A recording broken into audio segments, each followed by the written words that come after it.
On Tuesday, December 15th, 1970, Monty Python's Flying Circus aired Season 2, Episode 12, titled Spam.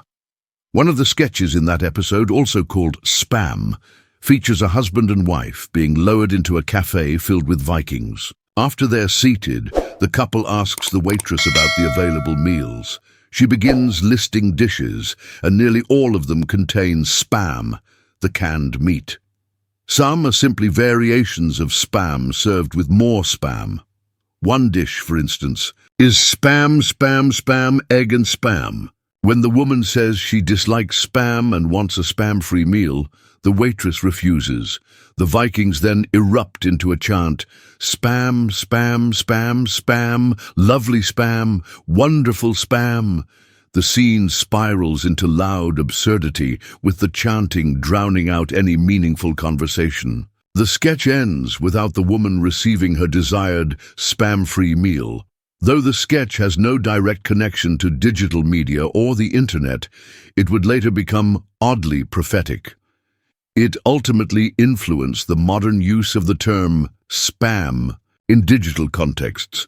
Online, spam refers broadly to content that is excessive, irrelevant, unsolicited, or repeated. Inspired by the Monty Python sketch, users in early internet forums, games, and chat rooms began flooding messages with the word spam and quotes from the sketch to drown out others' posts and dominate conversation. Around the same time, spam began being used more broadly to describe repetitive and disruptive messaging across file sharing and communication platforms. The connection to the meat product was apt. Spam is heavily processed, high in unhealthy ingredients, and low in nutritional value. Between 1981 and 1989, the Internet expanded from a few hundred hosts to hundreds of thousands. In 1989 alone, hosts doubled from 80,000 to over 160,000. That same year marked the creation of the World Wide Web, making online content far more accessible to the general public. By the mid-1990s, over 100,000 websites existed, and 40% of US households owned a computer, up from 15% just a few years earlier.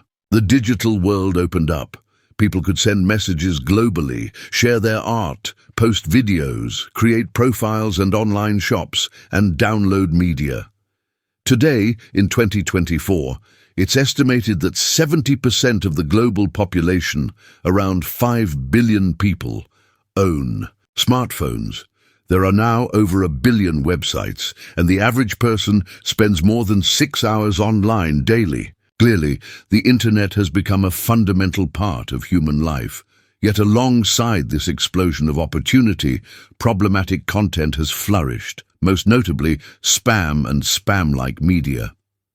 In this context, spam encompasses not just junk emails, but also content that exploits algorithms, uses excessive automation, or relies on repetitive posting, usually to maximize visibility and engagement. At first glance, spam might seem like a minor nuisance, but its rise reflects a deeper structural issue in how the internet operates and what it's becoming. Today's internet is increasingly reminiscent of the Monty Python cafe. Nearly every option contains some version of spam. More worryingly, we may be growing so accustomed to this that we prefer it, overlooking the richer content we once valued. As both content creators and audiences, many of us gravitate toward faster, simpler media that demands little from us, and we often ignore the motivations or consequences behind it. Fueled by attention-driven systems, creators chase engagement like Vikings after watch time, while audiences welcome this frenzy with open arms. One increasingly discussed theory that touches on these changes is the dead internet theory. It gained traction following a 2021 anonymous post on Agora Road's Macintosh Cafe forum. While the theory's origins are speculative and conspiratorial, its broader idea feels relevant. Much of today's online activity may be artificial, dominated by bots or AI-generated content. According to the theory, the internet, once a space of free, genuine human interaction, effectively died around 2016. That same year, cybersecurity firm Imperva reported that bots accounted for more than half of online activity. Roughly 30% came from malicious bots, designed for harm like data theft or disruption. The remaining 20% were good bots, used for maintenance and monitoring.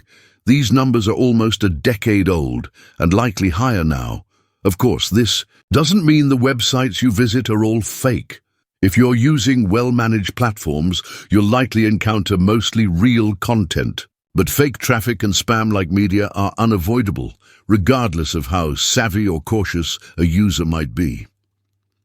In 2024, Jack Conte, founder and CEO of Patreon, gave a keynote at South by Southwest titled "Death of the Follower and the Future of Creativity." On the web, he addressed how algorithm-driven content distribution has overtaken follower-based systems on platforms like YouTube, TikTok, Facebook, and Instagram. Instead of showing users content from creators they follow, platforms now prioritize engagement metrics like watch time. This, Conte argued, has created distance between creators and their audiences. Conte believes the follow is not just a feature. It's foundational to creative community building. As platforms move away from follower-based feeds, creators must appeal to opaque algorithms instead of loyal audiences. For the first time since Web 2.0, Conte says, "My followers might not see my posts." Without reliable delivery, the creator-fan relationship breaks down. This shift creates a second challenge, the loss of creative freedom. Creators now craft content to please algorithms rather than themselves or their communities. Rather than asking what excites them or what their audience wants, they ask, what will the algorithm promote? This changes creative work to align with platform goals, not personal ones. Social platforms exist primarily to make money, typically through ad revenue.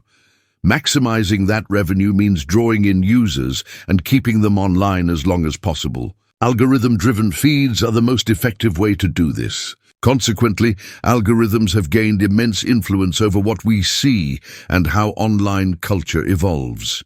While algorithms are not inherently negative and can aid in discovery, they can incentivize content that is formulaic, overly optimized, or purely engineered for visibility. To stay visible, creators often feel forced to change their formats, mimic trends, and focus on what works rather than what they care about. This can result in content that is repetitive, unoriginal, simplified, or posted excessively. If creators resist this, they risk being buried by the algorithm and forgotten by all but their most dedicated followers. These issues, fake traffic, algorithmic drift, and spam content have worsened with the rise of generative AI. AI now produces messages, art, videos, digital profiles, and even economic decisions. And increasingly, humans aren't part of the loop. In this sense, the old internet is, as the theory claims, dead. In its place, a new internet is emerging. What it becomes, its strengths and dangers, will unfold over time. But what's clear is that AI will improve, and the challenges of disconnection, artificiality, and spam-like content will likely intensify. Generative AI isn't inherently harmful. It has tremendous potential. But if we're not thoughtful, our online consumption habits may continue to degrade. Finding quality content may become harder. We may stop wanting it altogether.